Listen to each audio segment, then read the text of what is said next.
At Ducks Unlimited, our staff get calls all the time. How do I build a waterfowl habitat impoundment or a duck hole?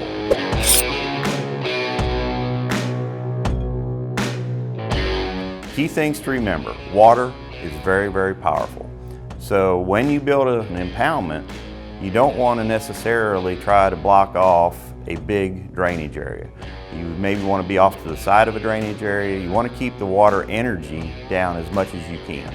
If it's going to fill by rainfall, you want to capture the runoff, but you don't want to put it on say a ravine or something like that that's going to have a huge amount of water coming through that's going to blow through your pipe and blow your levee out, and you won't have any habitat.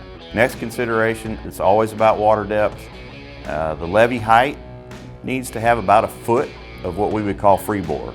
And so what that means is the levee height needs to be about a foot higher than the highest elevation that your water's going to reach. So if you're looking at 18 inches of water, maybe you need a levee that's going to be 30 inches high, something like that, right? The other important part of this is, and this is where it kind of gets into engineering, and we see lots of times when folks go in and do these things is they don't take into consideration the diameter of the pipe.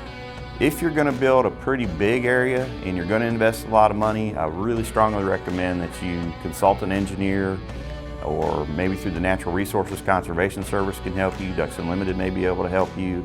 Give us a call, give our regional office staff a call, and let them walk you through some of these considerations in detail, because they're pretty important. We get asked sometimes, how big do I need my duck hole to be? Well, that's a little hard to answer. Size of the hole really is dictated by the landscape you're in, the topography of that landscape. Sometimes, in some places, you actually need a permit.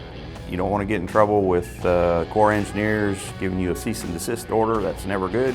What I would suggest, especially for folks that are new to the game, is consult a biologist or consult your natural resources agency. Most state agencies have private land biologists. Natural Resources Conservation Service has programs. DU has biologists who work with private landowners. Give us a shout. We can help you figure it out. It's not rocket science. There are just a few things that are important to think about.